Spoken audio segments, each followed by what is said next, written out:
The hello.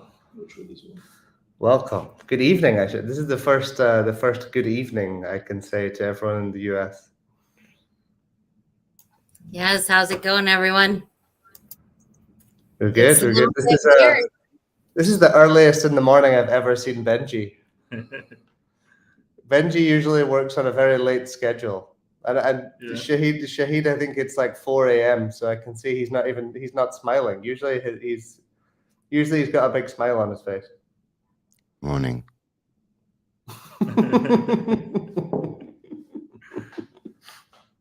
There we go. There it is. There's the smile.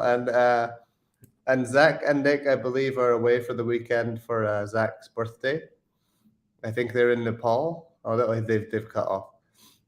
They're in Nepal, so they may have a bad connection, but they'll be here. He was here actually. I think he just cut off. I think the hotel internet is maybe not the best. But okay. Is Paolo joining to do the giveaway as well, Shahid? He didn't respond to me, but I have the Twitter picker set up and ready to go with 2 entries for the 2 weeks. So I'm prepared to do it if he doesn't make it. Okay, no problem. Okay, so let's give everyone a few minutes just to get in. Have we shared the link on Telegram everywhere, Carrie? Yes, it is pinned in Telegram and in the announcement channel in Discord, as well as it's been tweeted. Okay. Okay, Zach is back. Yeah. There he is. I think either we bounce off a VPN or... You're live, Zach. You're live. There we go. Okay.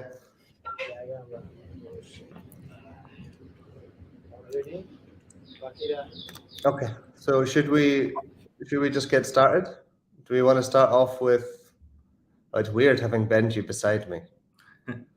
Do we start off with the game updates as usual? I guess, right? Benji is first. Yeah, sure. I'm moving the camera. I'm moving the computer to move the camera, but the camera is there. Yeah. So for the game updates, like the main update we did recently was like for adding the new map into the game for the alpha testing. So I think we can even share like a few screenshots. I mean, we've shown already a few images of it, but like you can continue talking while I do that. So yeah, the new map is much bigger than the previous one. It's looks a lot better. There's already actually some improvements that have been made to it since the last alpha. Some of you have seen it on stream, like Samuel showed some, etc. So that's a really cool thing. And also this kind of stream is something we'll keep doing in the future. So probably next week there will be another one at about the same time. And yeah, so that was really cool. The map worked really well. It's actually performance-wise, it's better than the previous one, even though it's like almost twice as big. It's basically 6 by 6 kilometers. So it's a really, really big map. Well, I look forward to testing it on mobile. Yeah, me too. I think it will be, it should be already quite a bit better than the previous one at least. Okay. Sorry, I'm quickly downloading all these images that Benji sent me so that I can share them on here. Yeah. But Benji can continue while I do that. Sure. So yeah, also we've added, like in the game, we've added the launchpad. I mean, some of you have.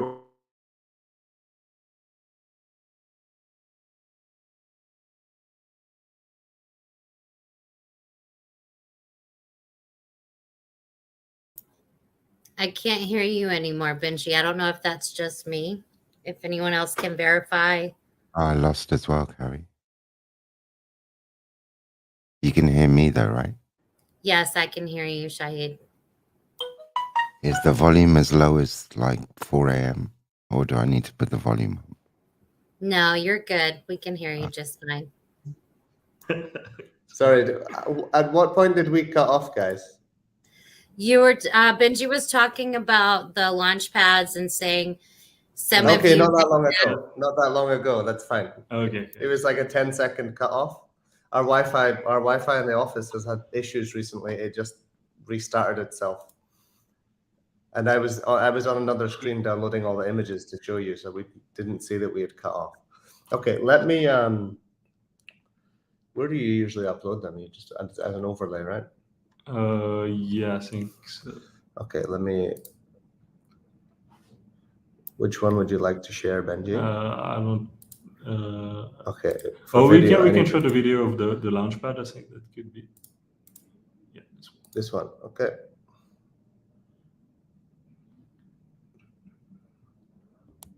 So while we're waiting for that, if everyone watching can go ahead and hit that like button and make sure you're subscribed to our YouTube channel as well. And we apologize that it's a bit all over the place today. It's the first time doing the new morning AMA, and also with Nick and Zach being in Nepal on Zach's birthday trip, it's made it even more a little bit different. So bear with us. I'm surprised I have internet service, guys. I'm really surprised. We're also me and Benji. We're also, and most of the company, we kind of work on a different clock. We tend to come into the office quite late, but we also stay very late, and we work until 1, 2 a.m. So 10 a.m. for us is a very early morning. So it's a different time zone than we're used to working on. But we'll get there. We'll get there. The coffee will help in the morning. Right. Let me show this clip. So yeah, so that's a little clip of the launchpad. So basically, there are like some places with like some smoke, which probably change the effect in the future. But and you can do like a super jump to another place on the map, and this will make it possible to travel much faster on the map. Should I show it again so that it's yeah. So you run into the smoke and you fire into the sky. There you go. The smoke is not very visible on this. Yeah. Like on this version, but like we already have some better effects for that. Yeah.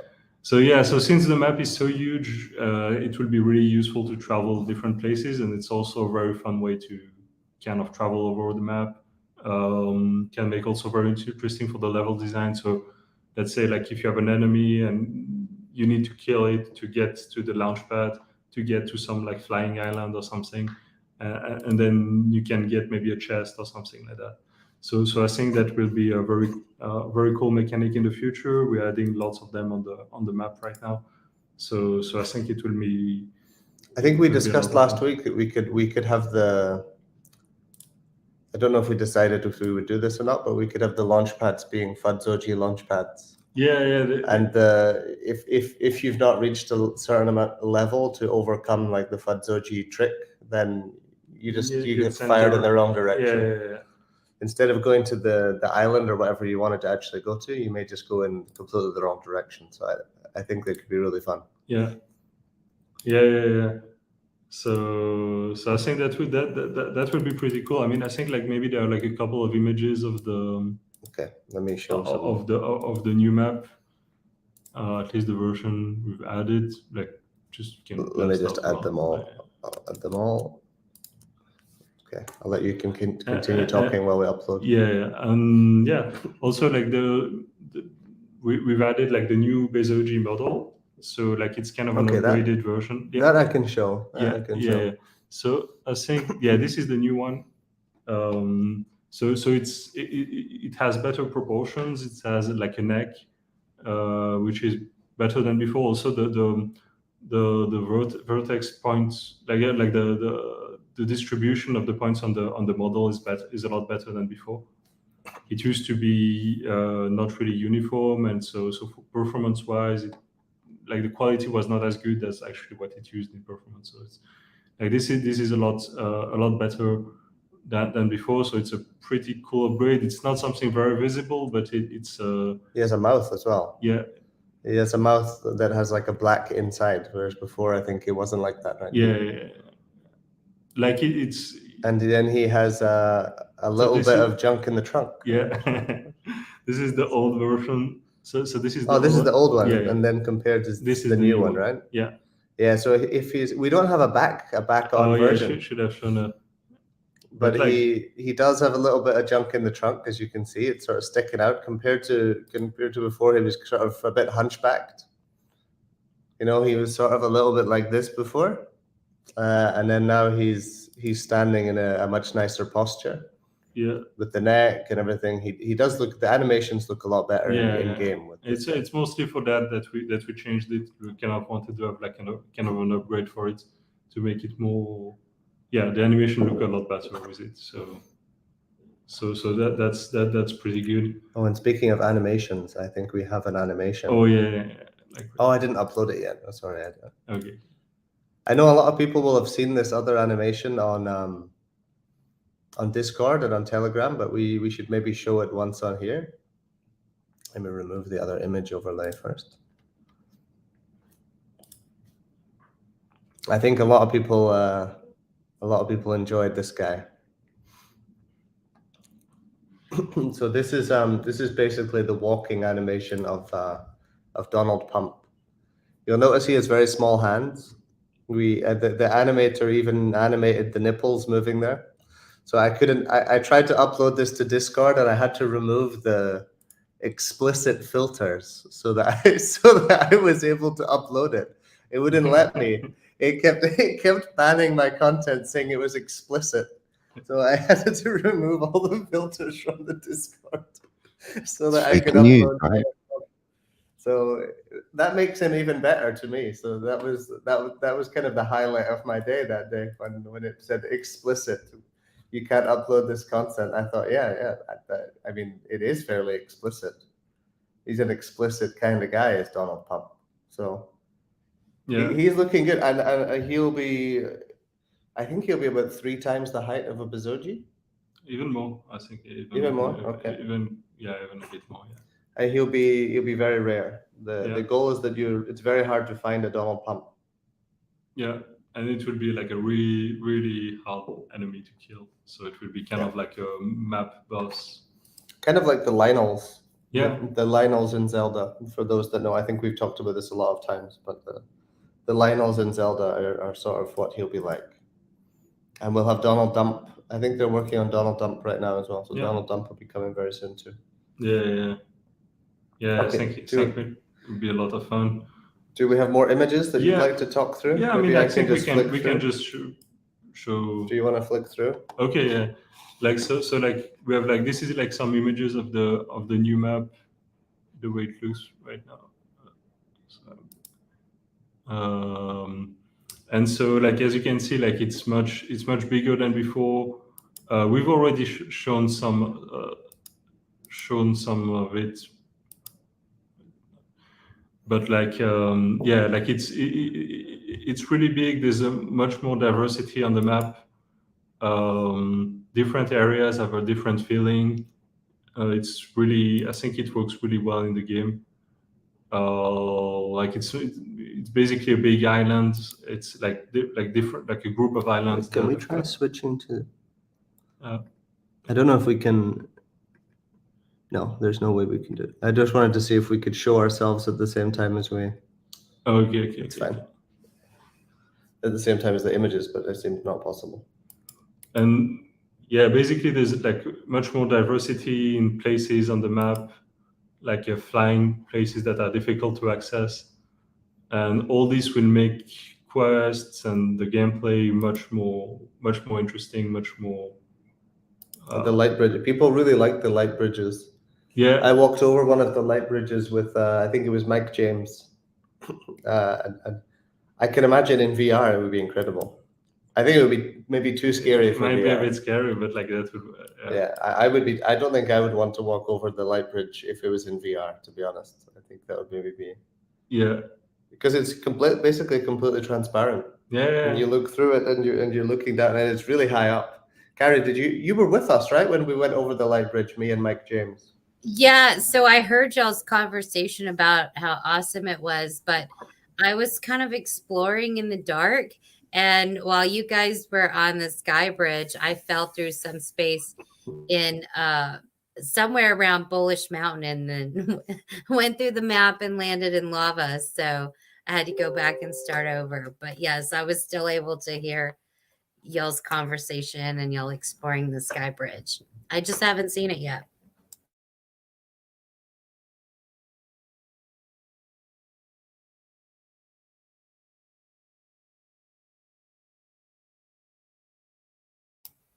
I think they're frozen again.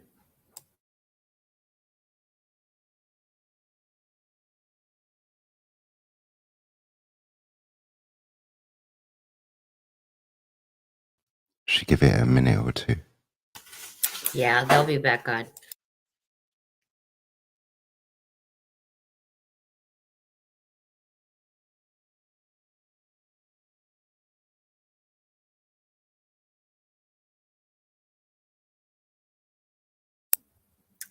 So yeah, I'll just chat about my alpha experience while we're waiting for them to come back on.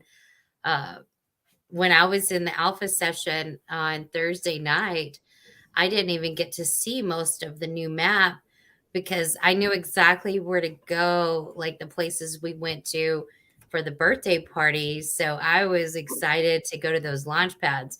So in the last alpha, I went straight to the launch pads and stayed down in that area because those launch pads are so much fun. So I still have yet to see the area of the Sky Bridge. You have to climb quite high to get to it. You have to go, I think you have to go all the way up the mountain. I think you go past like a big Bezogi's head in a mountain, and basically from the giant Bezogi. It would be nice if the Sky Bridge went from his mouth. That would be incredible. But it's somewhere around the Bezogi's head. I think it's actually on top of his head. Maybe we could move it so it comes out of his mouth. But 1 second, everyone. I'm going to switch to my hotspot on my phone because the Wi-Fi keeps cutting in and out, and I don't want us to keep going in and out.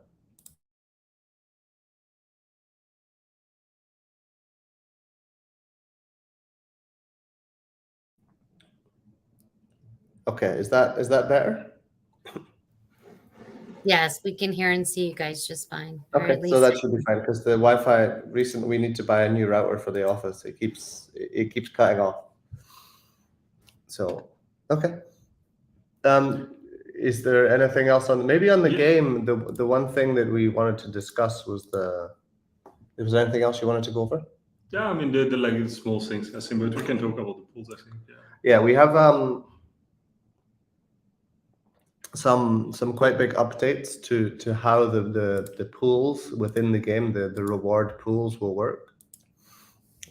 We won't go into too much detail, but I think the main thing that I was discussing with a few people this weekend, and the main thing that we're doing with the game is trying to design it to be sustainable, because there's a lot of games that come out in crypto that just they pop up, they sort of pump up really fast as soon as they come out because there's a big demand, and then as which is a typical curve for a game, right? As a game, you would have a big surge of users in the beginning, and then you tend to be on a steady downward path, and then it's basically just reducing the churn as a company, because there's obviously a whole lot of people want to play a game on the first day and then it dies off.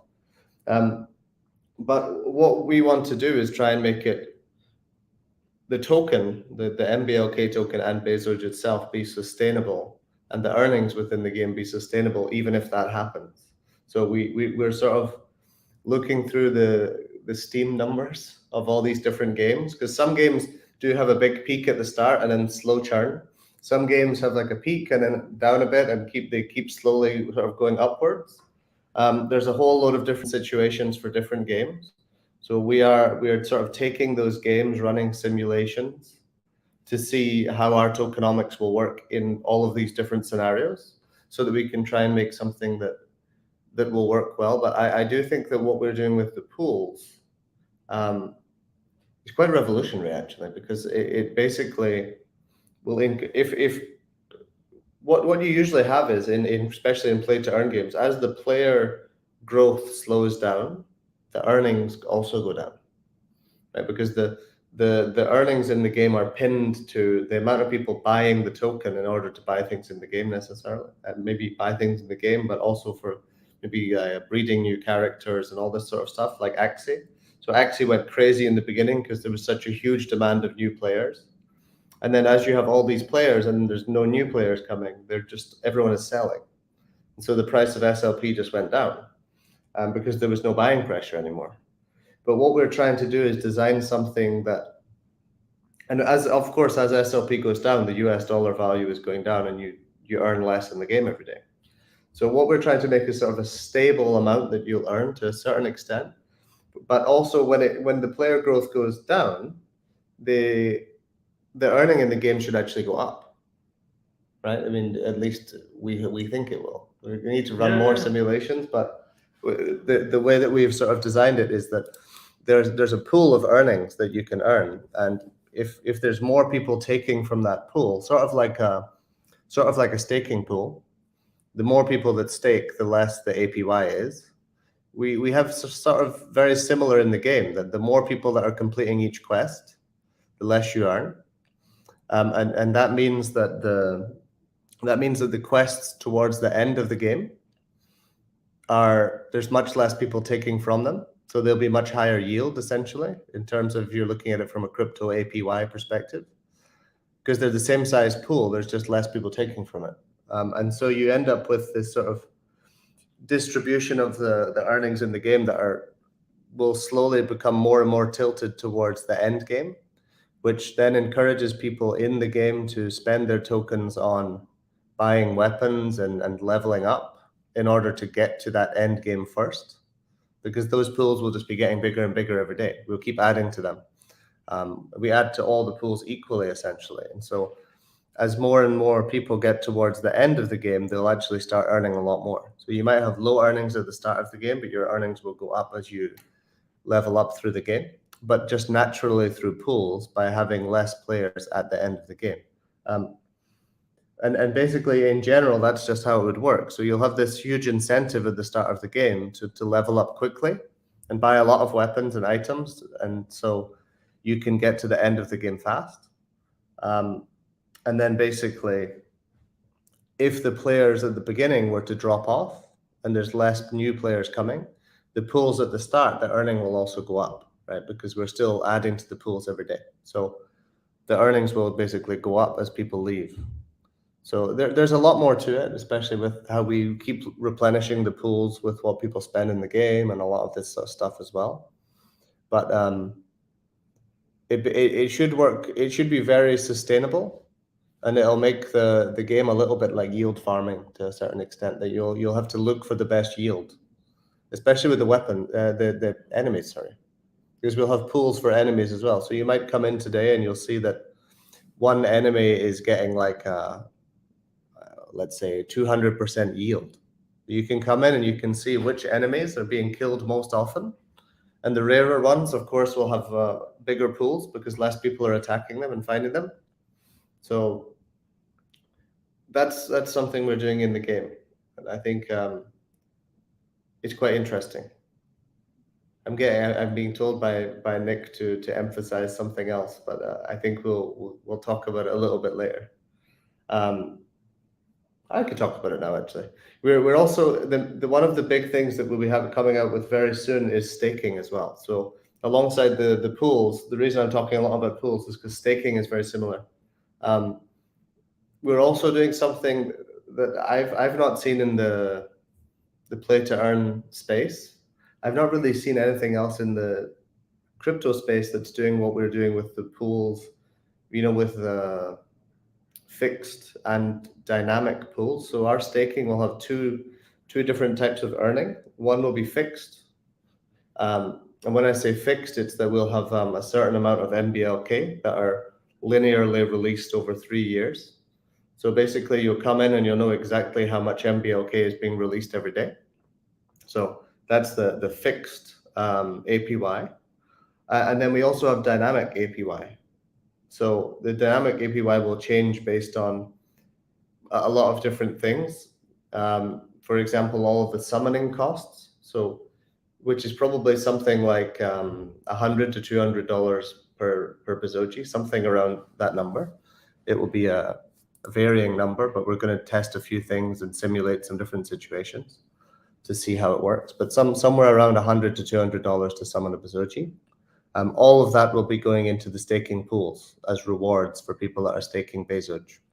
And we did run some calculations, and if 50% of Bezoge gets staked, 50% of the circulating supply, the APY should be somewhere, I mean, somewhere between like 300 to 500%. So that it's a pretty good return. So I think if we can, you know, have it might be a bit degen at that level, but I mean, that's crypto for you.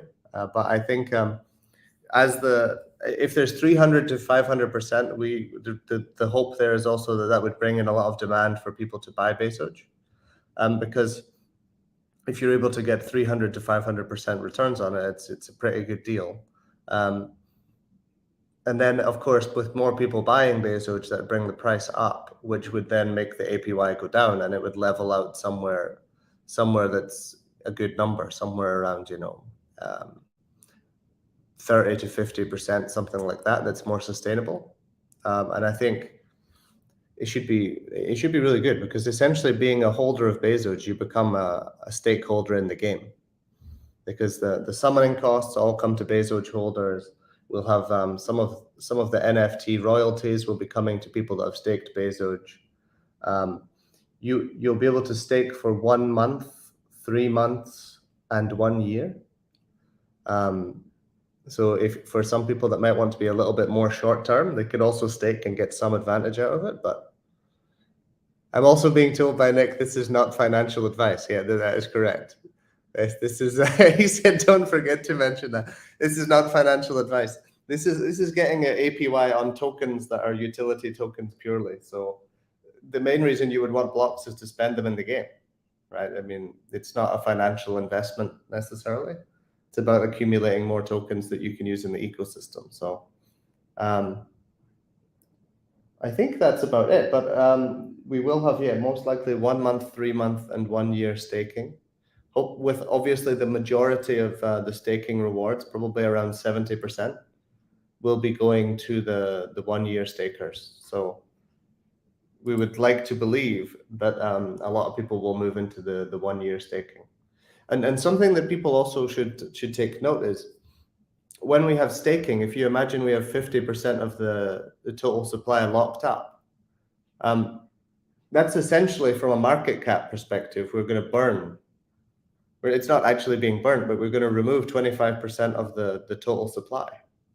So the circulating supply will move from 44%. Is it 44% right now? I'm sure Zach can give me a more accurate number.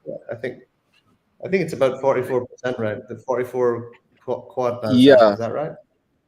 Yeah. Compared to the analyzed opening price of the MBLKs and the allocation towards the reward pool, the way it's designed, approximately about 40 something. Yeah. So, no, I'm talking about the circulating supply of Bezoge. It's about 44%, right? So it's it's actually, we've almost burned through close to the 57 trillion mark, right? 57 quad. So 44. Okay, so if you assume 43, 44 quadrillion, and if you assume half of that is staked, then we're going to reduce the supply down from 43 or 44. Let's say 44 because it's easier to divide by 2. We'll be down to 21 quad. So the circulating supply goes down significantly. So the circulating market cap will be a lot more appealing for new investors to come in as well, with a lot more tokens locked up for a 1 year period. We will have a way that you can remove from the pool as well. So in emergency situations, we know a lot of people that have staked may still need to remove for some crazy reason. Maybe not necessarily crazy. Maybe the price goes up a lot, and some people will want to take some out of the staking pool for any emergency or whatever reason. We will allow people to remove from staking, but there'll be a fee. It will most likely be around 30%. So if there is an emergency and you need to remove, you can. There'll just be probably a 30% fee. And that fee actually doesn't come to us, or it doesn't get burnt. It goes, we may burn some of it, but at the moment, it all goes into the reward pool for other stakers. So if you can imagine someone has, a couple 100 trillion staked and they remove it early, they put 60 trillion in rewards to everyone else.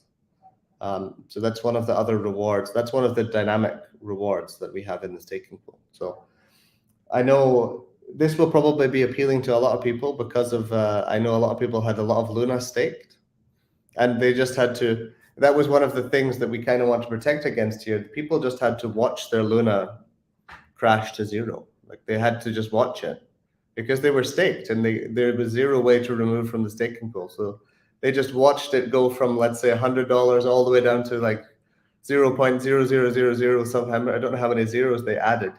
And people lost a lot of money in that. So I'm sure a lot of those people on the way down, if there was a bear market or an issue like that, they would have loved to be able to remove their Luna and cash out early and protect themselves and protect their investment. So we have considered that in the staking as well. But again, there will be a fee, and that will be paid out as a reward to other stakers. So it's also another incentive to stake, because if people are removing on the way up because the price is going up or down, then the people that are staking are getting even more rewards. So it's another incentive to keep your tokens in there. So I think that was the most interesting part about designing the reward pool, was to see the maximum that you can take from the ecosystem and kind of bring it back in.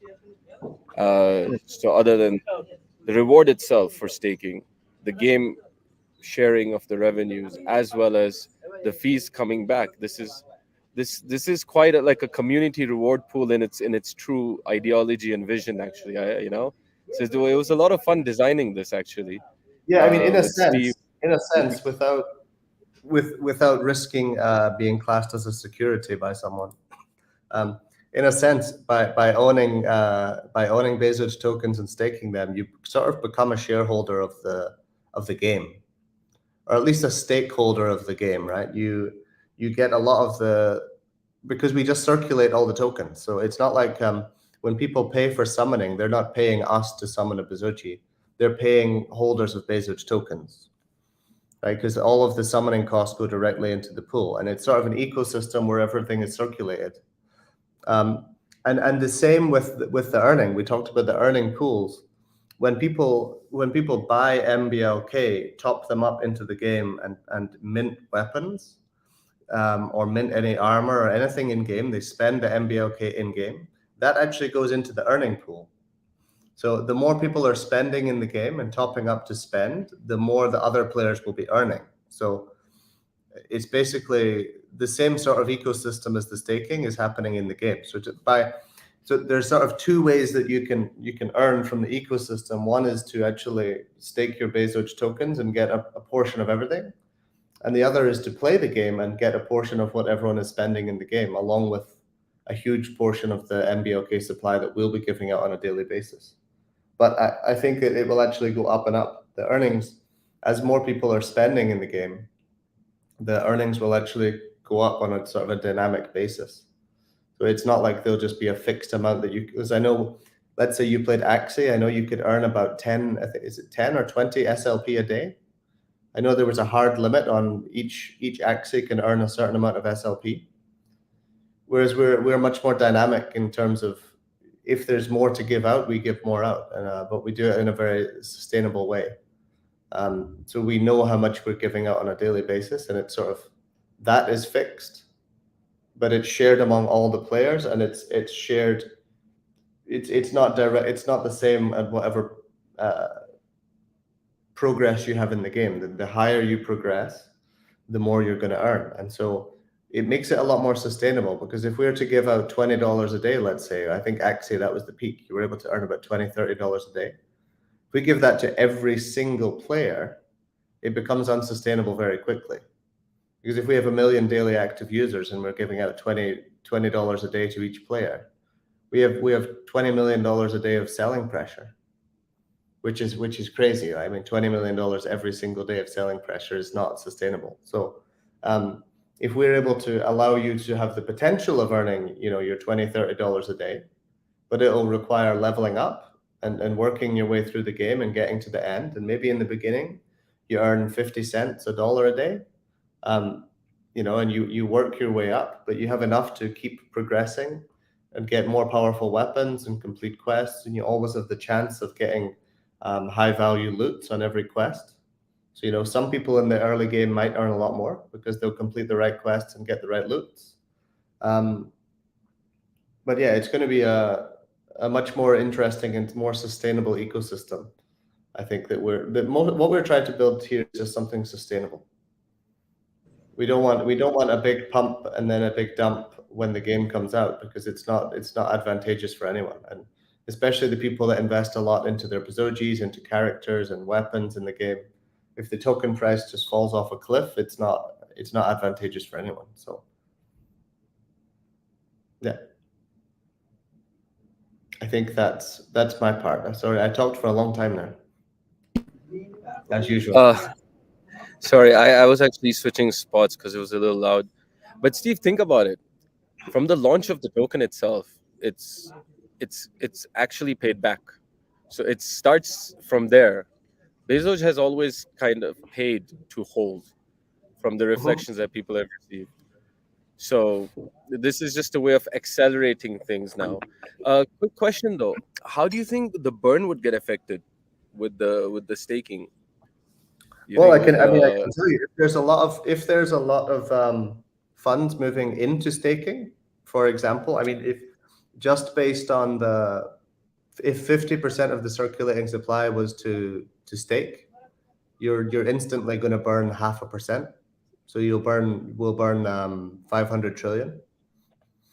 Just because that's just what's going to happen when they move that amount in. Actually, it'll be more than that, because the burn wallet is 57% now, right? So they'd burn like 600 trillion if we moved 50% in.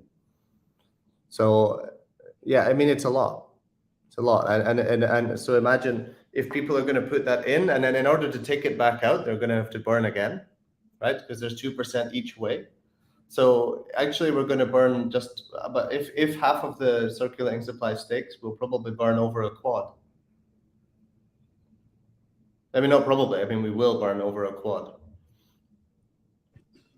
All right. So that's just from one move in and out. So if you can imagine, there should be more than just one move in and out as well. That's the minimum. If there was to be 50% staked, would be that. I think we'll probably reach more than 50% staked as well. I would imagine. I would imagine so. It's really interesting looking like ahead to see how much more, right, this specific type of smart contract can be leveraged, and that's very interesting. Yeah, I mean, to be honest, every single thing we realize there's sort of a recurring theme here that everything we're designing within the game is to give passive income. To a certain extent, everything is with the idea of passive income. So like owning the Bezogis with the rental pools, there'll be passive income. Because you'll just own a Bezogi, and by owning it, when I say passive income, passive token income, without the risk of any of the security stuff again. But basically, you'll get more and more tokens.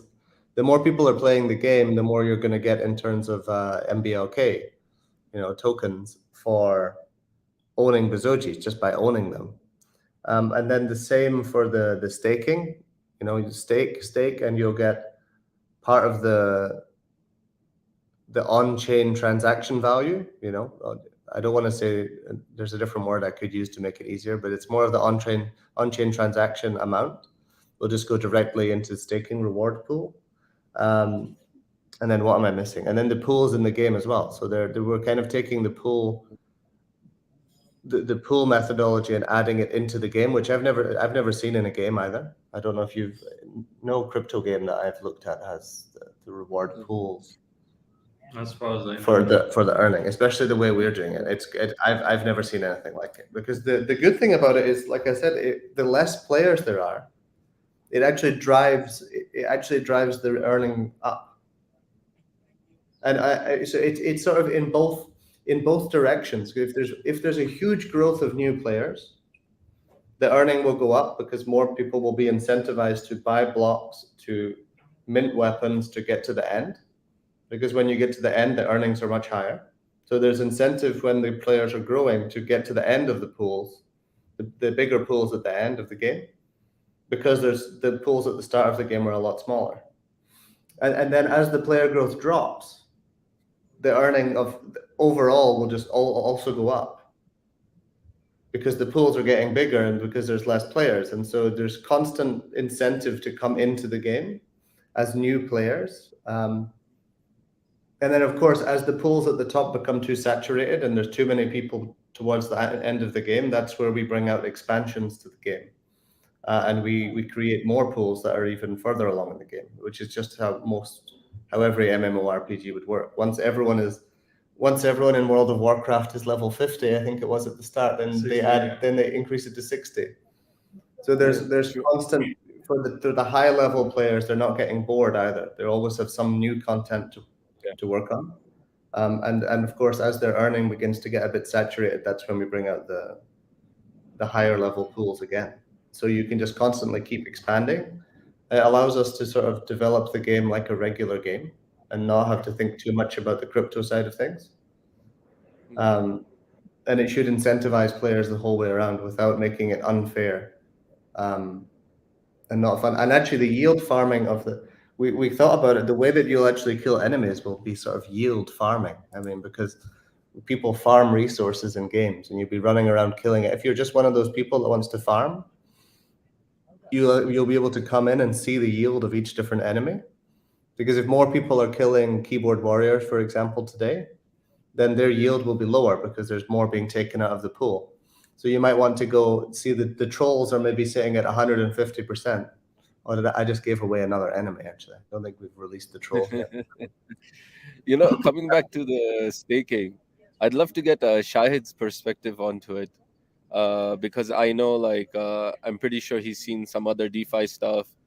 Me and you see a lot of the inner details, but I don't know. Shahid, are you there?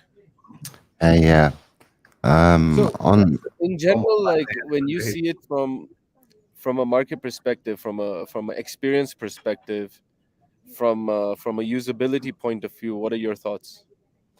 Yeah, I think staking can be quite overwhelming for quite a lot of people because there's quite a lot of information you need to digest when you're trying to make an informed decision. Often I'd see, as mentioned before, you'd see different things like fixed rates, you might see variable, you might see a mixture of different time length and periods. And then often it's difficult to establish at what period am I going to be locking up my tokens or asset that you're potentially looking to stake. So one of the things we're looking at as a team is how we can ensure that user experience is completely seamless. From the moment that you're acquiring Bezoge token or magical blocks, to the moment that you come to your dashboard, you're logged in, and we want to make it an ABC process. So one of the things that I've been doing over the last couple of weeks is really deep diving into a lot of different staking protocols, whether it's DeFi and so on and so forth across different platforms, just to understand how many steps are involved, how much information is being forthcoming to the user, and at what point, does it seem like a seamless experience? And one of the things we want to do is onboard non-crypto players. So DeFi for me is even quite overwhelming coming in from the outside. There's a lot to take into account, and I'm a numbers guy. So you're there trying to calculate everything and figure out how much am I prepared to punt. So for us, like I say, one of the important. On the non-crypto side, we're also brainstorming at least a I think it's only me and Benji that even know about this, is some potential in-game staking with the pawn shops. Oh yeah. So we are considering to even allow non-crypto players, so people that have just earned MBLK in-game, to have an in-game staking mechanism. So you can stake your blocks in the game in pawn shops, because we'll have pawn shop NPCs around the map. There'll be Fadzogis that open their jackets and have everything in there. So if you walk up to one of these, basically what a pawn shop is It's quick like liquidity. Del Boy from Only Fools and Horses. Yeah, it is. Yeah, he might lean on the bar, you know, like. Carrie loved that one. Carrie absolutely loved that one. You could see her holding it back. I had this visual image of it, you know, so yeah, it's fun. I mean, we just like should one have of a new those- enemy called one of those, Rodney, right? what do you call them? Like the jackets? Like what's that type of jacket called again? It's Like the Yeah, like the trench Colombo coat. jacket. It's trench the coat. Colombo That's the one. jacket. The Trench trench coat, and then he coat. just Yes. grabs it. And inside is his goods. So, well, that's maybe the wrong way to describe it. Maybe that's the wrong word. But basically, the pawn shops will be quick liquidity. So they'll give you a bad deal, but it's a pawn shop. So whatever the production cost of that weapon is, they'll probably give you somewhere between 30 to 50%. So if the weapon cost you 1,000 blocks to make, and you minted it at like 50% purity, for example, that would be 500 blocks, and then they would give you like 30% of that, 30 to 50%. So they'd probably give you like 150 to 200 to 200 blocks. Is that right? I think so. So 150 to 250 blocks. So they would give you way below market value, but not only in the pawn shops can you sell, you can also go and buy. So you may get some really good deals in the pawn shop. They'll probably be selling like 20% below market value in the pawn shop. So you might find some really rare weapons in pawn shops. Maybe you Because can take people a will loan probably- against your item instead of having to sell it. Well, no, what it allows you to do is if you, rather than listing it on an NFT marketplace and waiting for someone to buy it, if you want to just get blocks very quickly for it, you'll be able to sell it in a pawn shop. It's for you when you're in a pinch and you really need some blocks quickly. Maybe you need to make another weapon and you're like 100 blocks short and you think, actually, no, I'll just go pawn this. And it allows players to sort of explore around and find good deals in pawn shops. But rather than us fund the pawn shops ourselves and give the blocks, we may allow, because the pawn shop should actually be profitable because they're buying so cheap and they're selling so high. We may allow players to actually stake their MBLK, their magical blocks, into the pawn shop in game, and everything that they've staked in, there'll be an annual yield on it because the pawn shop should, in theory, be profitable. And rather than if they're not profitable in terms of the yield on the MBLK, we may allow people to actually take the items out of the pawn shops if they've staked in, you know. So if the yield is below, you as a part owner of the pawn shop, you do actually own some of the items that are in there. So you may get some benefits like access to rare weapons. You might get notified that there are rare weapons in the pawn shop and you can come in and grab it really quickly if you're staked into the pawn shop. So that'll be much further down the line, but we will have pawn shops in probably during beta, we'll probably add at least the basic pawn shop, which will probably just be funded by us. But in future, we may evolve that into being something that players can actually stake into and become part of the pawn shop ecosystem as an MBLK holder. Shahid, did you want to do the marketing and website update? I'm going to grab my laptop charger because it's popping up saying it's... Sure, we may wait a moment or two for you to get back. Probably want to share one or two of the updates, but I'll talk about them in the meanwhile. So when we last spoke 2 weeks ago, I talked about internationalization and that being a major focus for us behind the scenes. And that's something that we switched on a few days ago. So it's the internationalization component. basically expanding the site to many more countries and languages. First expansion was Australian English, with a view that will. I've also included English Great Britain or United Kingdom. So I'm just doing a little bit of debugging behind the scenes with the team. There's a little bit of fine tuning to do. And then slowly but surely, I'll add a few more additional countries and languages as we get some translations completed. So this was kind of one major jigsaw piece for global onboarding and expansion. The second part was tokenomics. So we talked a lot about having a general focus on tokenomics and obviously leveraging a lot more towards increasing the token holder count across the board. So one of the modules you'll see on site is the Bezoge market data, which gives you up-to-date information on market cap, high, low, volume, etc., with a view that that data is refreshed and cached every 5 minutes through one or two APIs that we have on our side.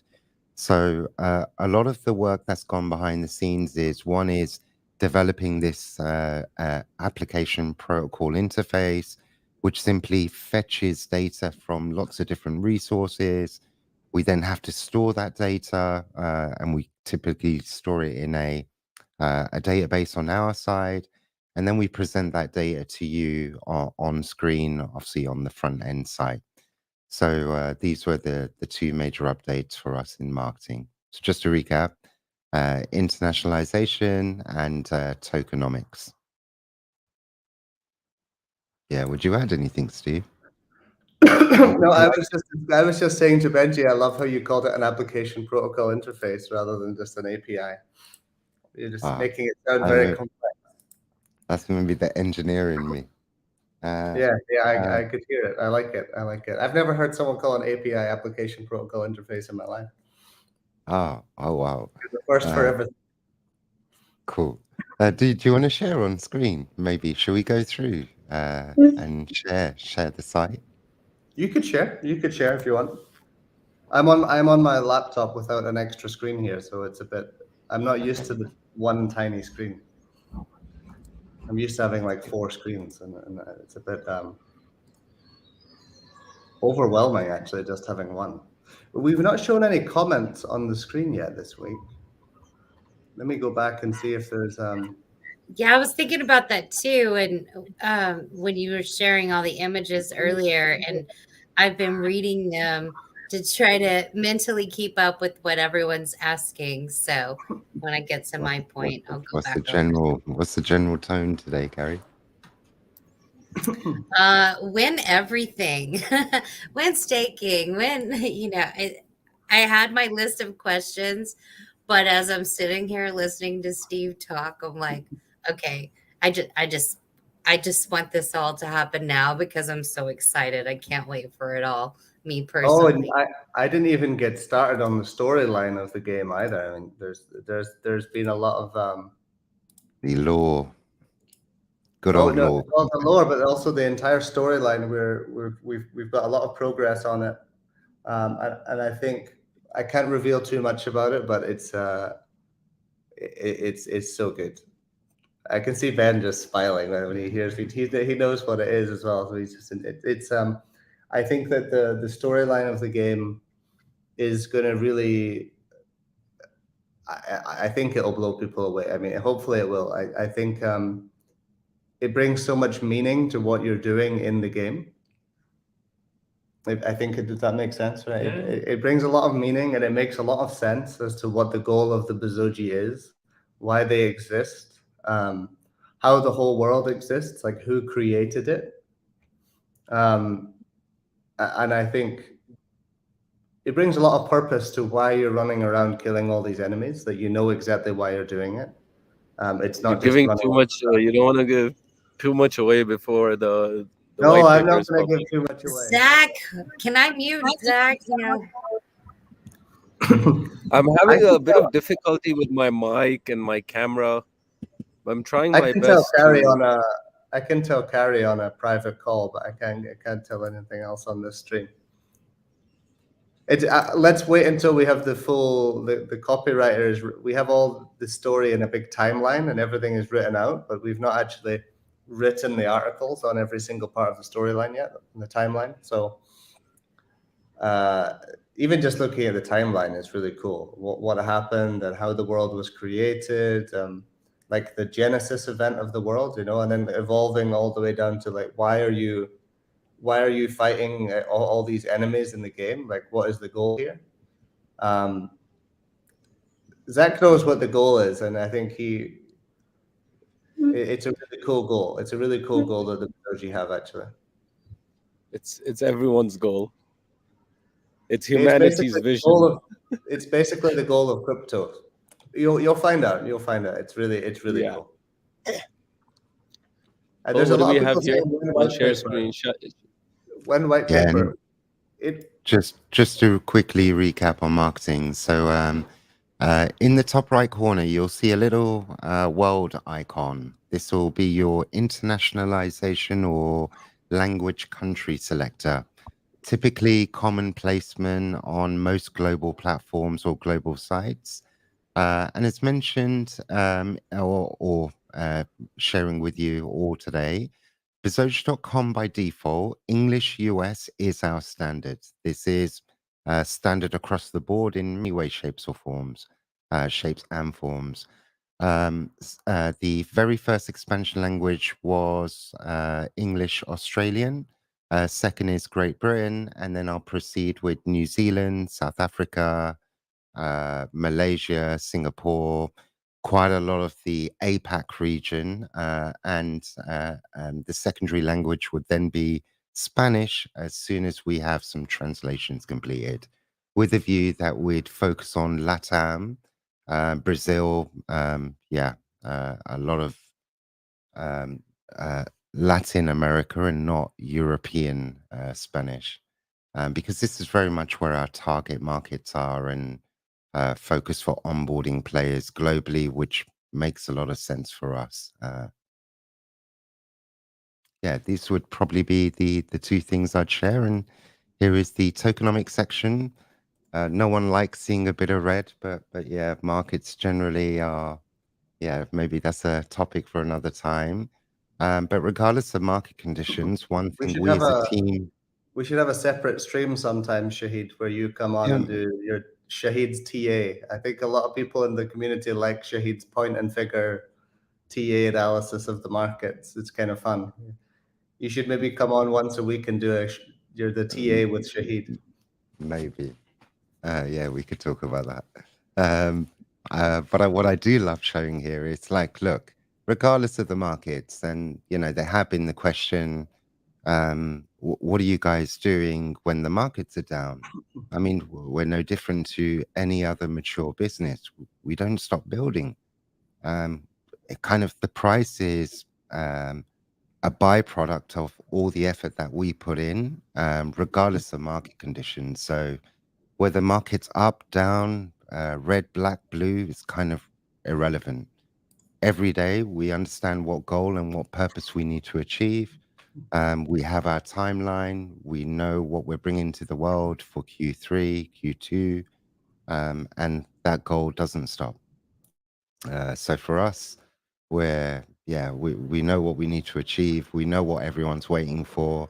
Steve mentioned before, we're working on staking. This is going to be a huge component for both token holders, Bezogi holders, and something I'm excited to be heavily involved in terms of working with Peter, Nick, Granizo, getting the design components together, understanding that user journey, and hopefully bringing it to you all to market very, very soon, with a bit of Benji smart contract magic as well. Yeah, and the staking is actually, I mean, it's finished. We're in the process of getting it audited. At least we're in the process of communicating with the auditors to get a time that they can audit it. So that should, and again, the staking, we can't bring it out too early. We sort of need the game, there to be some sort of demand for the, well, number one, we need the MBLK token to be launched because that's the main staking reward. Number two is we need there to be a use case for the MBLK. Otherwise, everyone is going to be receiving a token that the only thing that you can do with it is sell it. So we don't want that. So once the summoning is basically the first use case of MBLK will be summoning, along with Bezoge as well. So Bezoge will be summoned, used for summoning, sorry. Then we'll be able to launch MBLK, staking, and summoning all in tandem. They all have to be released at the same time. Otherwise, there's no demand for the token on day one. So we need to make sure that summoning is available so that as soon as the MBLK comes out, you can spend it on summoning, and therefore you can also get it as a reward for staking your Bezoge, because then you could spend those tokens on summoning. So yeah, we need all three of those. Otherwise, we'll just end up having, if one of those is not there, then none of it works. Because like I said, if you're just being given a reward in MBLK that all you're going to do is sell it, then it's just the only thing that we're doing there by bringing to the ecosystem is selling pressure. So, and I think coming back to the UX component, the user interface. The MBLKs are not that far away, though. The MBLKs are not that far away. Yeah. I've had a lot of people. There's been a lot of people saying when white paper, including Nick. Internally, it should be complete very, very soon. It's almost, it's like 99% complete now, but we're adding a few of these new mechanics in, like the in-game pools and fleshing that sort of stuff out. Internally, it'll be ready pretty much this week. But externally, I'm not 100% sure. We don't want to reveal too much before the launch of the game either. So we will release a version of it very soon that will have it will be a more vague version of the white paper, because we don't want to give away. Actually, it's not even about giving away too much. It's about putting in numbers in a white paper, let's say a percentage. Let's say we say it's 2% for something in the game, or whatever it is, or whatever the reward pool will be, a fixed amount, and then it changes later. We don't want to have that issue where we have to change it, and then there's people begin to question us on why we're changing things that were already defined in the white paper. We'd rather give ourselves the flexibility during beta to be able to change things. But we will have a version that is a bit more vague in that sense, that we won't have fixed numbers in there. That gives us the flexibility to change and as we see the data coming in during the beta period. Because these earning pools, we have to test them basically. It's all very well us making simulations, but until you put it in the real world with real money in there, it's very hard to know how people are gonna take advantage of it. So, I think there is. I'm sure there's many out there that would go into that much technical detail as well. But the white paper is quite detailed in the way it is, which is a great explanation of exactly how the whole ecosystem's working. So I see there's a question. Our Bezoge holders getting an initial airdrop. We haven't planned an airdrop as such, but that was a seed that was just dropped. That was a seed that was just planted. So that was an airdrop of a question. I like the idea. Why not? Yeah, I mean, we could potentially do a small airdrop. We need to look into that because it's we need to plan it into the tokenomics. We'd have to tweak things. I don't know about an airdrop because basically the staking is essentially an airdrop. I'd echo that. I don't like airdrops at all, and I think it's just an instant selling pressure. So yeah, the sentiment around a received airdrop isn't always perceived in a positive way, especially if it's something that you're not really expecting. So it's very much around the communication and redemption part, or participation. How does that participation look? Whether it's an airdrop, whether you need to follow all our socials and make sure you share it with other people who are not following us. might be an incentive to allow you to participate, for example. But it won't just be you hold token and you get everything, and there's there's no work on the user side to do. So there'll be Yeah, exactly. I encouragement, the think right encouragement. we may do an airdrop to select individuals that would complete certain tasks in the beginning, like Shahid is saying, like following all the socials, whatever it is, following all the socials, owning a certain amount of Bezoge, whatever it is. We may do something like that to a small amount of individuals that would be sort of like a giveaway to a certain extent rather than an airdrop. But it would be a giveaway to a large amount of people, right? Like an airdrop to 1,000 people, for example, maybe something like that. But essentially, by owning Bezoge, you are going to get an airdrop because all you have to do is stake your Bezoge tokens, and you're going to get every day. You're going to get rewards. You're going to get rewards paid in MBLK. So there's no need to spend any money. Of course, you can spend money to buy blocks as soon as they're launched, but there's no need. There's no requirement to. You can stake your Bezoge. And get rewards paid in MBLK. So that essentially has an airdrop every day. So that's what the staking is for. I just and also wanted to add. to add, you won't just get MBLK in the staking. Also, you'll get there'll be multiple tokens. You will get Bezoge as well because there's a Bezoge fee for summoning. You'll maybe in the future also get USDT and ETH, or maybe other tokens as well, depending on what tokens we allow on the NFT marketplace in future. But for sure there'll be ETH, most likely USDT as well, because we'll be putting a portion of the royalties from the NFT marketplace into the staking. So any token that is accepted on the NFT marketplace will also be a staking reward. One of the things that was mentioned earlier was with regards to staking and knowing how much you're earning and whether or not a constant sell pressure would materialize or not. We think a lot about user experience, gamification.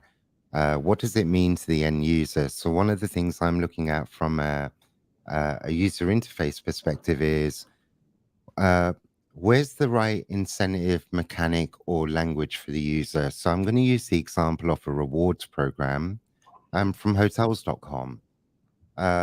Whenever you make a booking, every night you book, regardless of whether it's a single night booking or a block of 6 nights, once you accumulate 10 nights, you get a single night free to the average value. They make it very, very clear in the interface that this is the goal you're working towards.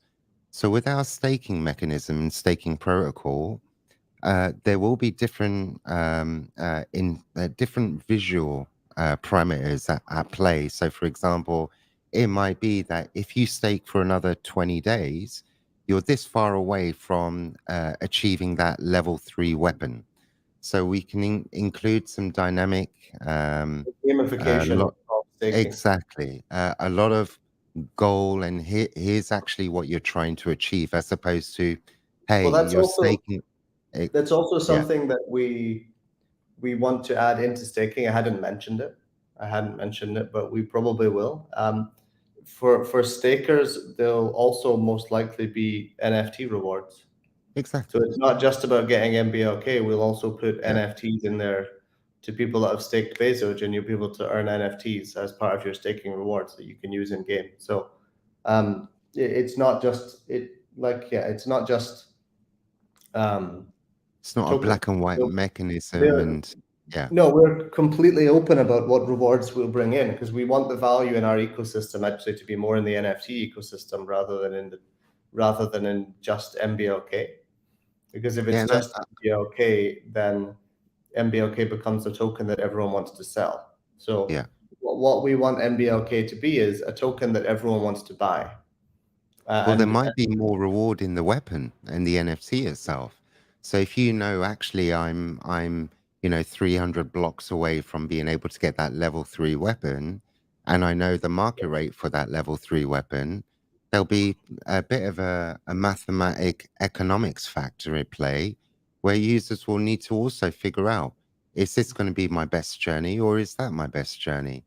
And I think this is kind of common in any scenario where you've got any reward mechanism at play.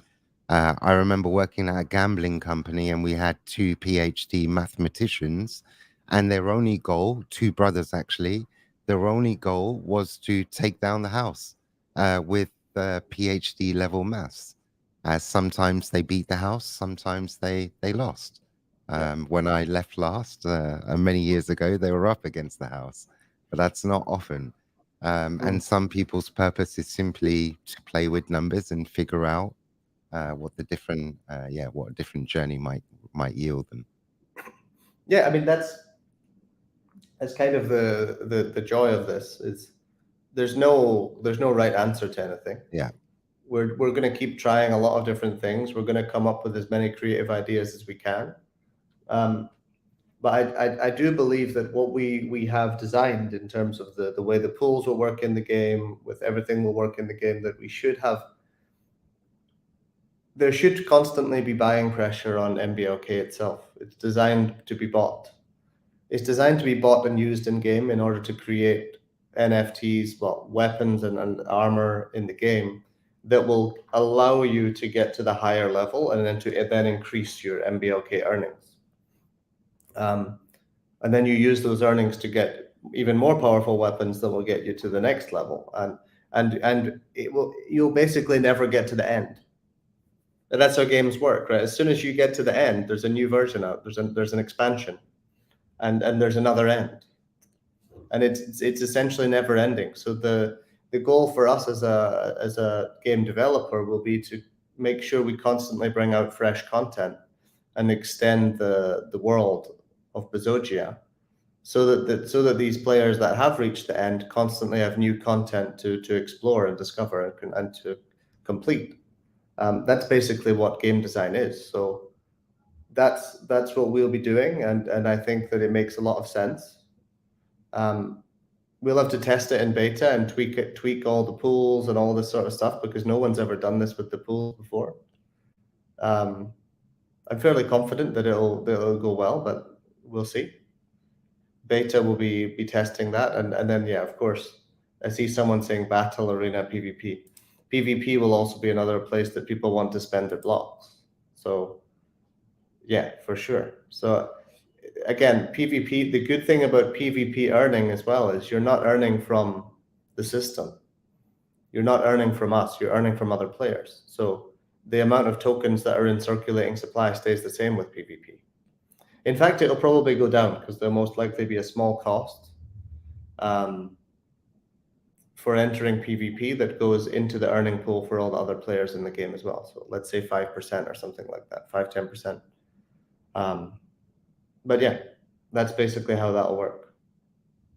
Carrie, did we have questions from the community? I think we've talked for a long time now without letting you get to the community section. Yes, I was just wondering, because I know we've gotten off topic, if Shahid was completed with all of the marketing updates, if he's gone over all of his part. I'm good. Thank you, Carrie. Okay. All right. Well, yeah, lots of exciting things. And, even with the website being multi-languages, that's going to be huge for everyone. So I'm excited for full expansion of that.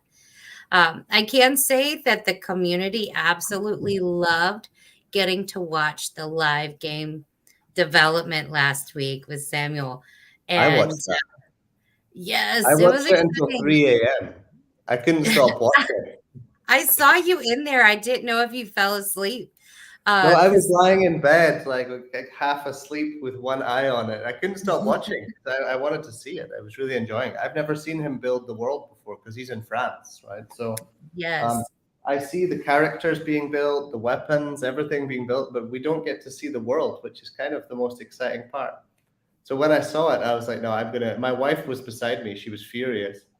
But because it was 1 a.m. when I started watching. And she was like, you need to get up tomorrow morning. Why are you watching this? Yeah. And I was like, oh, it's worth it. It's worth it. It was. And she And went to he sleep, was and I on just for stayed there. 3.5 telling me to turn hours. down the brightness on my screen. But yeah, Yeah. I loved it. I loved it. It was really nice to watch. Yeah, I recorded a bunch of it, and something I've yet to do. I want to maybe break it up into slices and do a time lapse video, just to show that out there. But man, the community loved it, and he also enjoyed having us there. Just as little feedback, or if someone had an idea, and getting to watch that idea being built live, it was really cool. And just knowing like, oh, I'm going to get to play in that section one day, and knowing that I watched it live is really awesome. And for me. and some people were part of it as well. There was Yes. a few suggestions, like making the hole in the ground. Someone said, "Hey, can you make like a hole that you can look through from the top and see the water Yes. underneath?" And then you could see Samuel just go through that process, and each person had a different concept in their head of what that hole was, which goes to show. I think it shows the creative process, that it's very flexible, and it allowed actually Samuel to get inspiration from the community directly, because coming up with ideas for how the world is, it's actually difficult. I think sitting on your own and creating an entire world is something that's quite difficult to do, even if it's from sketches and storyline that we've already written, and he sort of understands how it should work. It's still difficult. It's still difficult on your own. So I think having the community being part of that, giving suggestions, it really helped his creative process. And then it's really engaging, and it allowed people to be part of it, which makes it even more fun. Because when the game is out and that hole is there, and whoever it was that gave the suggestion of the hole, I know it doesn't sound that exciting. It was just a hole, but at least one person will be able to go into the game and know that was their input into the game. Maybe we should call it a sink worm. Really cool. What do they call the big holes that just appear randomly in the ground? Big holes? You have a lot in China, right? Yeah, sinkhole, right? And we should give it a name. Yeah, Someone so it was should have great. worked from And Pattern. That would have been a good idea. when he enjoyed it, so he'll likely do it again, and we'll share that out there when he does. So typically on the off weeks, so the weeks we don't have an AMA, he said he will do that. All right, so I don't know if I can. Well, he only got halfway through. He didn't start texturing it yet, right? So they got the textures to go. Right. He said he'll finish, because we were able to see like that whole section. We were able to see that one section get to a certain point, and he said he'll finish that area on the next live one. And AD has also said he would be happy to do a similar thing for his music creation process. That will generate that'll be a really fun one. That'll be a really fun one. A lot of people loved his video. So I'm gonna do the live. I don't know. Let's see if I can share my screen. AD was actually on that on Samuel's stream as well. I saw him. He was saying it was very relaxing to watch. It was relaxing watching him just smooth out the terrain. I think a lot of people found that really relaxing when he was making the pathways. It was just, there's something about him doing that was just really relaxing to watch. I enjoyed watching it too. You didn't watch it, right? I haven't watched it, yeah. I've seen him work a lot of times, but it was very relaxing when he's drawing the paths, and you don't think about how much you have to do to draw those pathways into the land. You don't think about it. You just think, oh, I'll just make the land. But actually, you have to consider that every single place that you can walk in the game has to be a pathway. Yes. And it has to feel like it was a pathway that was made naturally by people using it. That's something that was really interesting to see him do. At least for me, anyway. I was enjoying it a lot.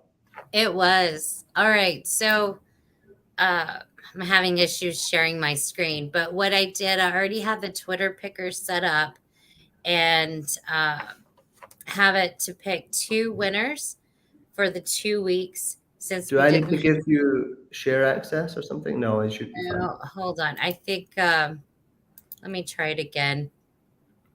I think you're in the wrong browser. Maybe you need to switch browser. You need to give browser access, I would imagine.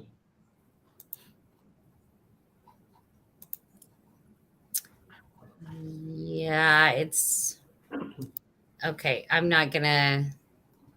Yeah, it's not letting me share my screen. It's probably something I'm doing wrong. So, all right. But I have it already set up. So I have the tweet, like the giveaway tweet in the Twitter picker randomizer. And I've got the setting. Do you want to do a screen recording and then send me the video and I'll show the video on AMA? Yeah, hold on. Let me try something one more time. Okay.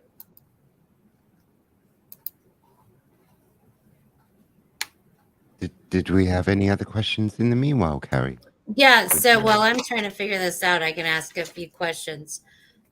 So pets, a lot of people are asking about pets. When are we going to get to see either the updated pets or are the pets going to be in alpha? Any new info on the pets? Whether they'll be an alpha or not. Probably, yeah. Probably. We could put them into alpha, yeah, but they'll definitely be in beta. For sure. Yeah, it's like the animation. We've been focusing a lot on the animations of enemies and of the Bezogis themselves to make them a little bit nicer. So improving the Bezogi animations is number one priority. Number two priority is to animate all of the enemies, because we have a lot of enemies that are, let's just say they're quite weird shapes. and they're so much taller than the Bezogis, that's the other thing. So it's not like we can just take a regular attack. So for example, for like the Swole Doge, he's huge. And so if we use a regular sword attack that we have a lot of animations we could use, like stock animation, he would be swiping at thin air because the Bezogis are on the ground, right? They're so far down. He would just be swiping and he would never be hitting the Bezogis. So we have to custom animate all of these characters. And so a lot of the work is being done on that specifically. And there's a big list of all the enemies that have to be animated.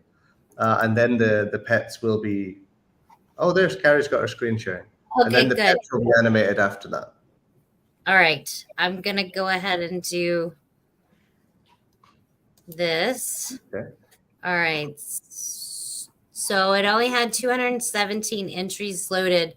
Everyone needs to make sure they're following all of the instructions. So they have to be following Bezoge. They have to like and retweet and comment on that giveaway tweet. Comment and tag 3 people on that exact tweet. All right. Begin draw. Begin the draw. Very exciting. Okay, so it gave me the 2 winners, as you can see. So for 2 weeks, 2 winners, we have Coco Per, M.A. Trillis, and Bal Rother won. So yeah, we'll send Balrog Thor. I like that name. It's Juan Morrison, right? Yes. So all right, we'll reach out and get you guys. We'll reach out from the main account and get that set up. So, all right, let me go back and stop sharing. Okay, so community questions.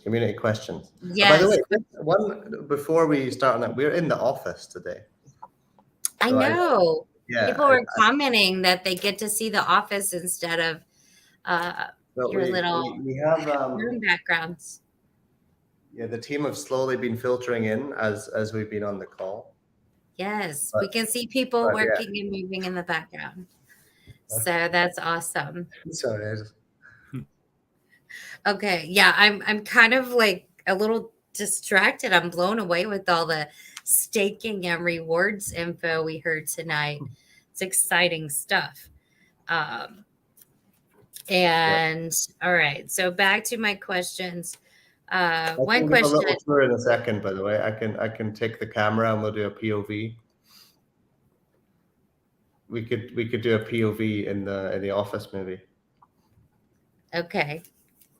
That would be cool. And hey, Black Wolf, I like my creepy doll collection is fantastic. I like it too. I got Mario and Tom and Jerry. What else could I do? It's about as good I as it mean, gets. the lighting is a bit chucky, right? Okay. Okay. Everyone's just throwing shade now on the live stream. Right. All right. So I prefer the question. office though. I prefer the office. Do you expect the influencer to announce prior to beta? 100% yes. And yeah, things are being worked on, and when things we're are ready, planning that out. We have delayed it on purpose. I think people will know we have delayed it because of the market conditions. There's a lot of things that we won't delay because of market conditions, like perhaps the launch of the game. We wouldn't delay too much because of market conditions.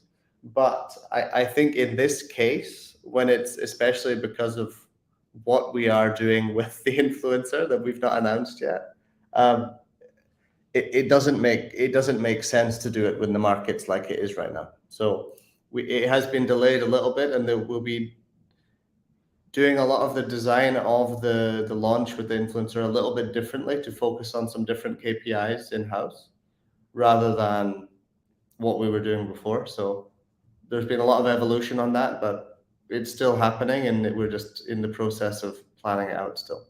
I'd add it's only gotten better. Oh yeah, for sure. Yeah, for sure. Well, all right then. So are we going to have some sort of a timeline or information written down? Because there is so much coming. You know, you guys, sounds like there's so much coming. Will we have, you know, as the community, will we know like in a timeline that we can follow? I know we have our roadmaps and white paper, but yeah, I think it's going to be a timeline form. I think maybe it will be it'll be a bit of a hybrid timeline / communication, because it's one of them Steve comments. It's like I can't say too much because of the nature of the mechanic. So Yeah. I'd much rather we work our magic. Our plan is pretty sick. We just want to wait for conditions to kind of balance out a little bit better in the overall space of NFTs. But I think as far as I'm concerned, what we're producing is worthy of you wanting to own for a very long time. Whatever that something may be. Well, Maybe that was I've a said hint. too much. Oh shit.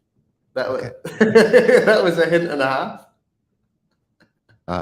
Okay, I'm gonna stop. So like just know that it's worthy. It's so worthy, really. And it's just as worthy as the website.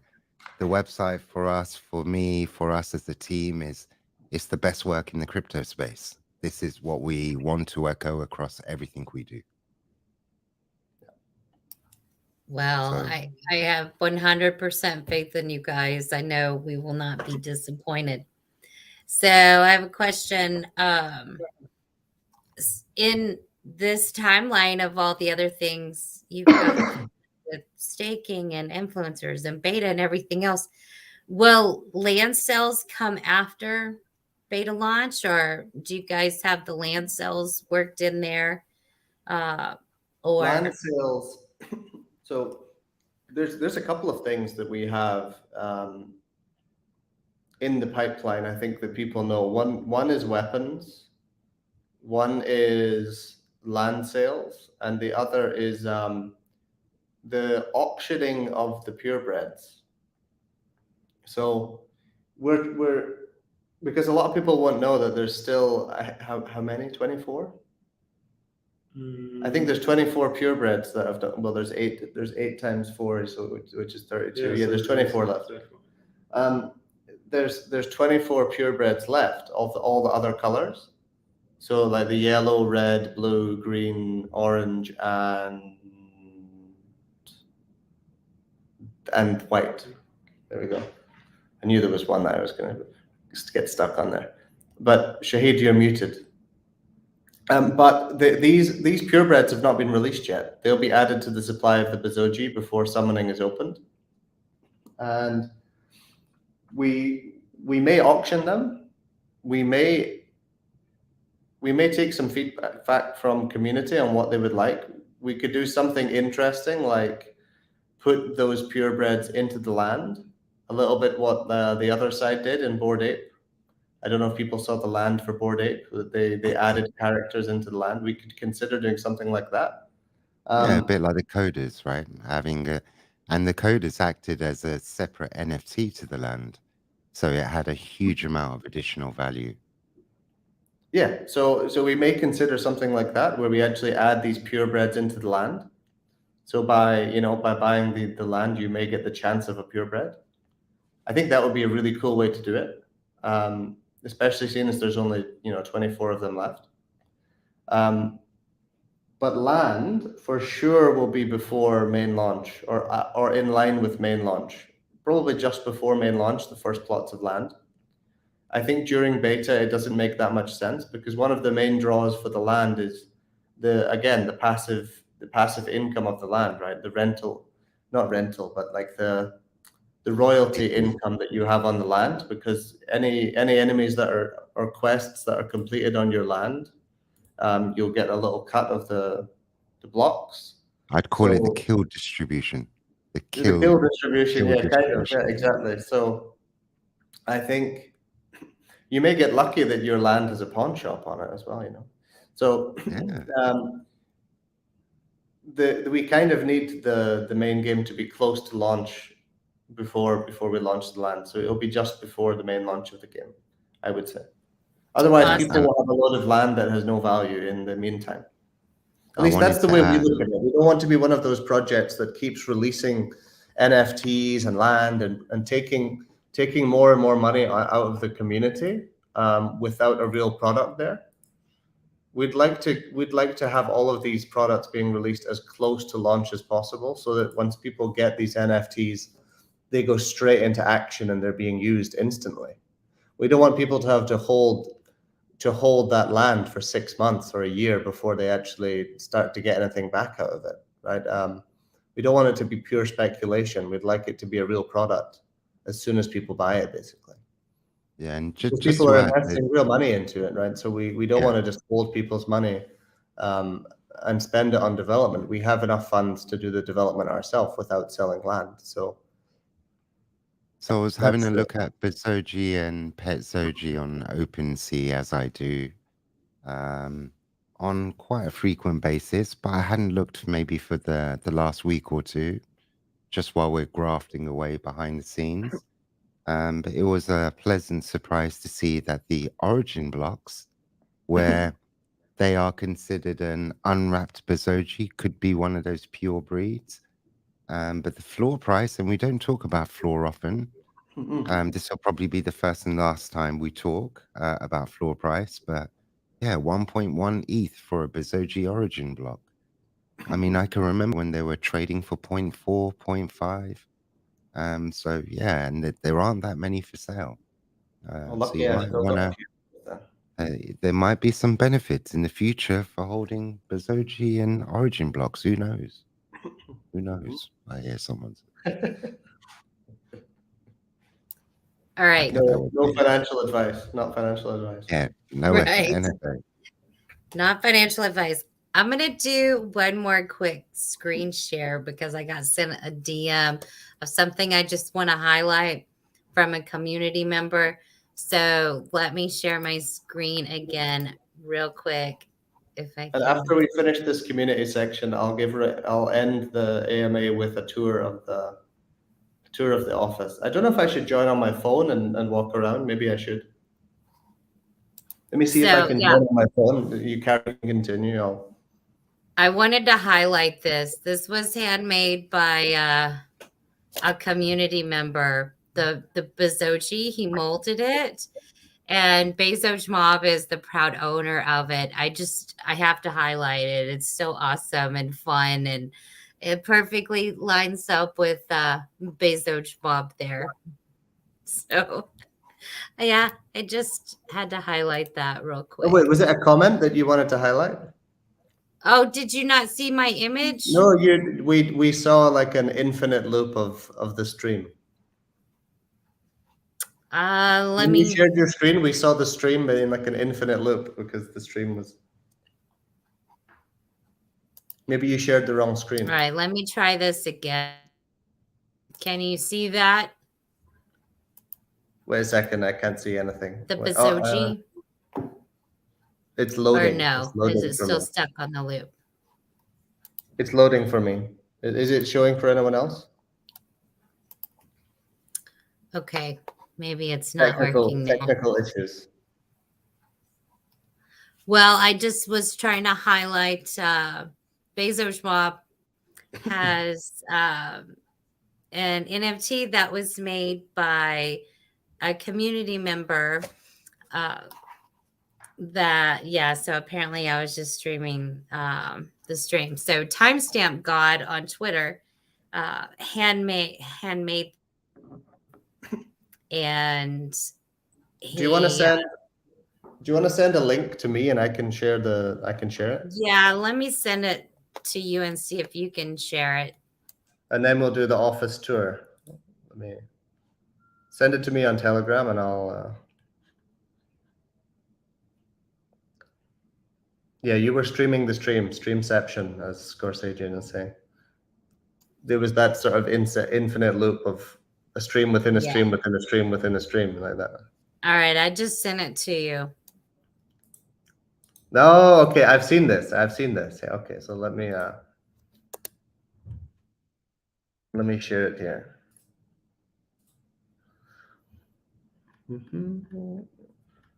Okay.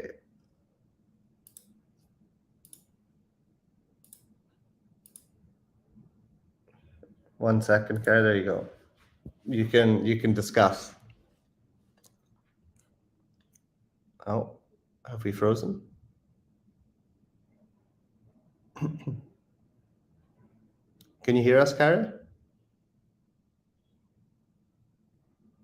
Oh, have we frozen? This one seems to be working. Yeah. Oh, Carrie, can you hear us? I can hear you. Okay.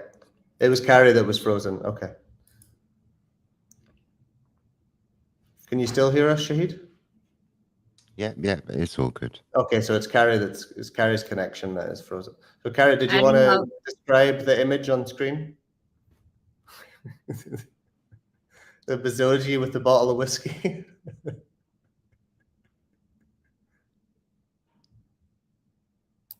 Yeah, I'm having some connection issues. I couldn't hear you guys. You want to describe? But yeah, so Timestamp God had made this. He molded it himself. And Bezoge Mob in his profile picture has those same glasses on. So it just adds to it. And then he even incorporated the seed phrase amulet necklace. I saw that. Yeah, I noticed that on it. Yeah. And there's another image that also has the little blocks next to it. So it's awesome. I just love it. I know there was a lot of work that went into that. And so mad props to you. And yeah, I love seeing stuff like this come from the community. Yep. Okay, I'm getting the camera ready for a tour. That's why I'm distracted here. Awesome. So I will give everyone a tour now. I'm going to mute this microphone and I'll join on my other one.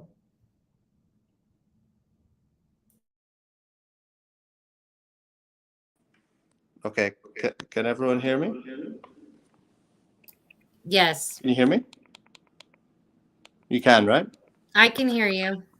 So we've got a bit of a messy meeting room, but let me go into There we go. Landscape is maybe I'll make myself full screen on here. Do you want to take off the screen share? Yeah, I'm going to take off the Bezogi on the screen. Yes. I don't know if I can pin myself to. Oh no, not this one. Wrong one. There we go. We'll give everyone a quick tour. So here's the view out of our window. Very exciting.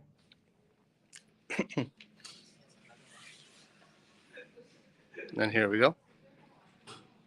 So we have the 3D team. They're all looking at me. Can you guys still hear me? Yes. Carrie, can you hear me? Yes, I can hear you. Okay. So yeah, we have 3D team. We can give you some sneak peeks. You're getting some sneak peeks. Give everyone. Now let's zoom in on a couple of those. I'll zoom in on a few of the sneak peeks. There we go. I think that's enough. We got some more stuff going on here.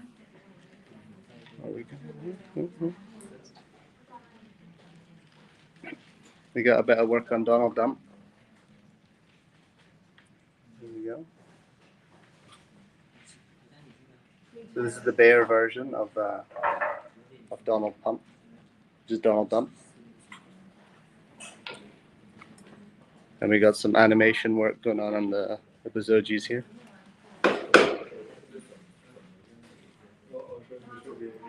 And what else do we have?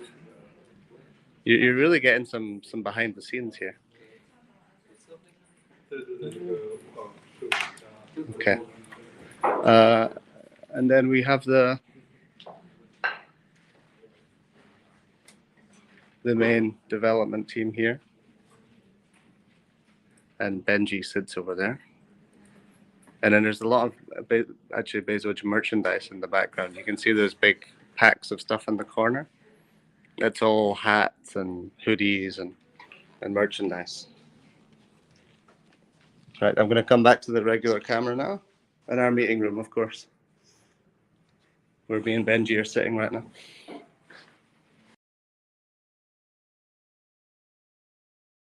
And we're back. That was fun. Thanks for sharing. I think people got a lot of there was a lot of content there that people got to see, like the acts that we're working on and the effects that we're going to have on it. I think people. I don't know if people have actually seen that act. I don't know if we've shared that yet. No, that one has not been shared yet. Oh, that's one of the ones that we've not shared yet.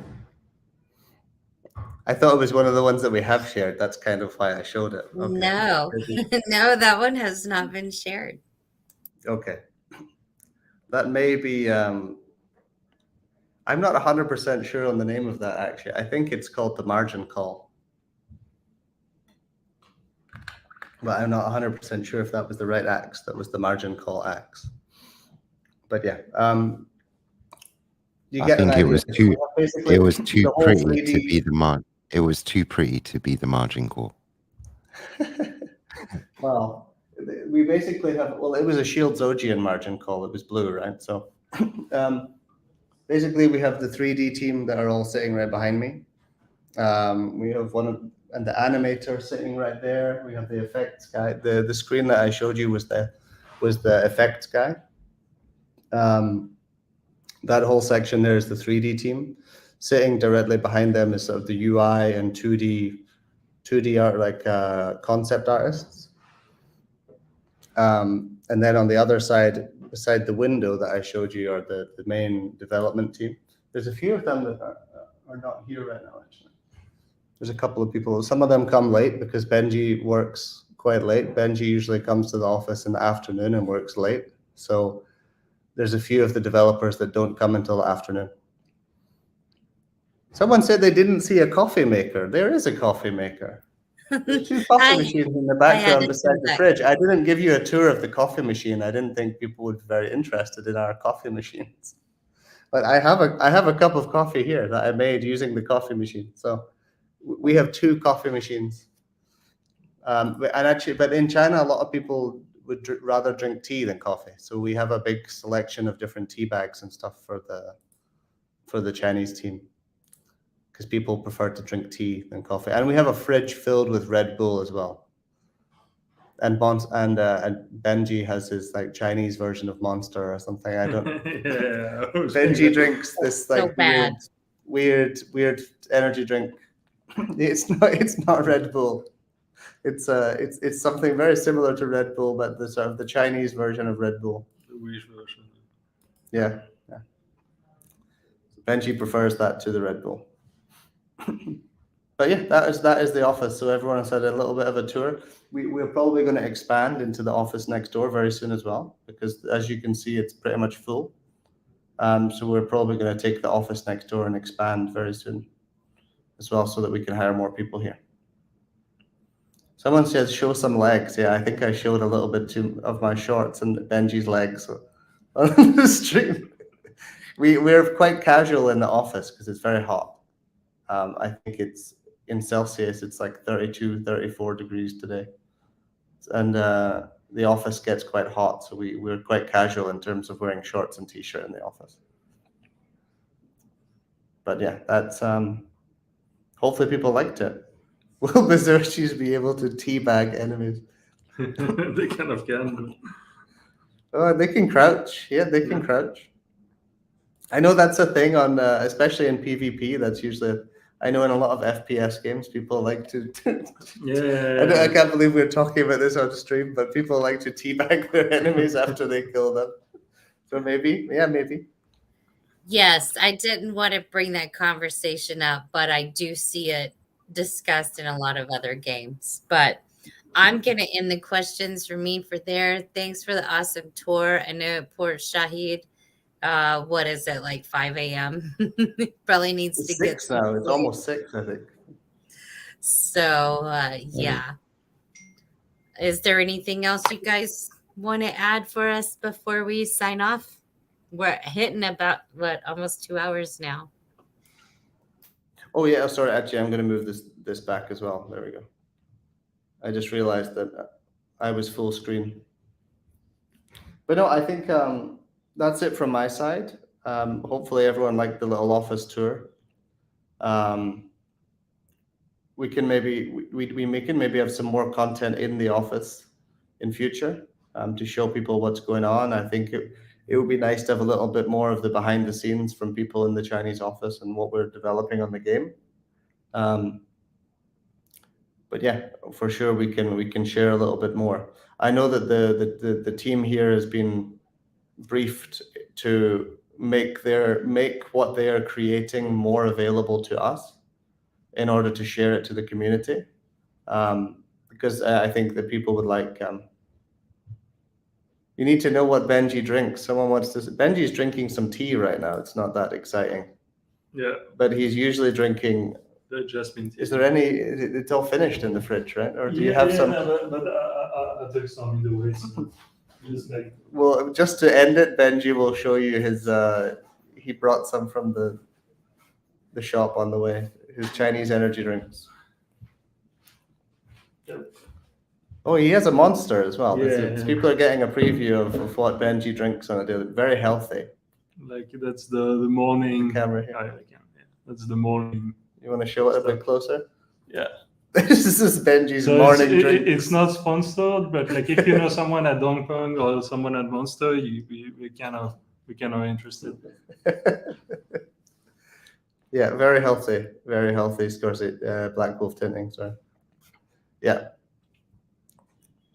But I'm glad everyone liked the tour of the office. We can do some more in future. We could have some music in the background in the office. We could have some of AD's tracks playing in the background. We could maybe do that. But yeah, hopefully everyone liked it, and I think that's it. Is there anything to add from you, Carrie or Shahid? None for me. I think that's it for this week. I can't wait for our next AMA already. But yeah, we've got 2 hours in, and I know it's hard for people going back and listening to the recordings when they get long. So, But we do add chapters on YouTube.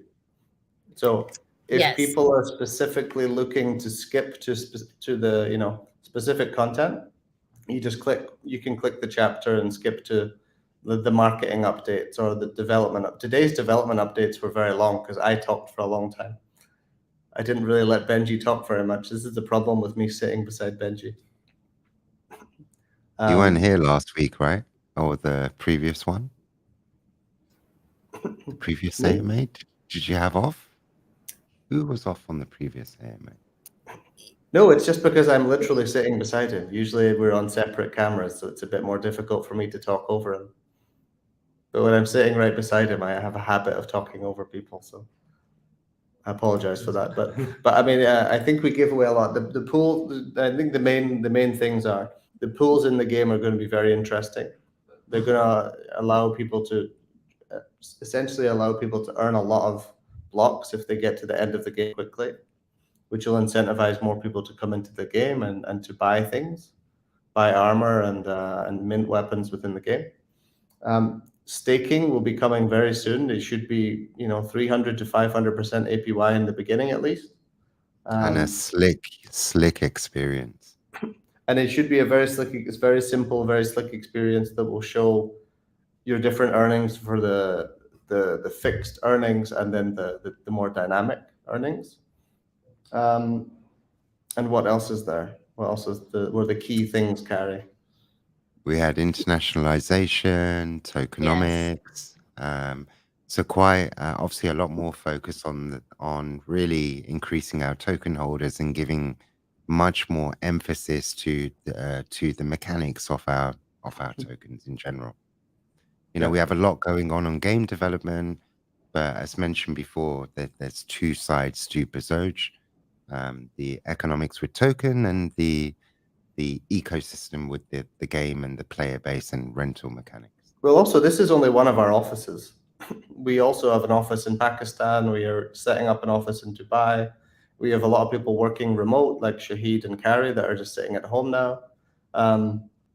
We also have people in France. I'm not sure where else. I think there's people everywhere, to be honest. But we have people working all around in Italy, people working all around the world on Bezoge as well. And most of the blockchain development doesn't happen here. It happens in Pakistan. So there's a lot more people to the team than this is just the game development team, essentially. So it's just one part of the team. There are a lot of more people in the company as well. So yeah, I think that's it. Yeah, lots of stuff today. There's a lot of info. I'm excited to see. I can't think of the name. There's a term for it, like the street vendor with the trench coat. There's a term for it, and I can't think of it. But yeah, I'm excited about the pawn shops. It's so much. Every time we get more information from you guys, it's just mind blowing. So I'm grateful for everything. Thank you all. And that's it from me. Yep. Thank you, everyone. That's it for me. Any final words, Shahid? Thank you, everyone. It's Monday today. It's Sunday or Monday? It's Sunday in the US. It's Sunday evening in the US, and it is Monday. It's noon. It's noon on Monday for me. Okay, happy day wherever you are. Happy start of the week. I mean, whether at end of the weekend or start of the week, I think they're both the same thing. The week is starting for everyone now. Some people go have and to get sleep another before coffee. it properly starts, but yeah, for others, it's already Monday. Regardless, it's a beautiful day on Bezoge Earth. I always say that in Telegram and Discord. So regardless of where you are, it's still a beautiful day on Bezoge Earth. That's true. Okay, everyone. Thank you for joining, and we'll see you in 2 weeks. Thank you. See you guys. Ciao.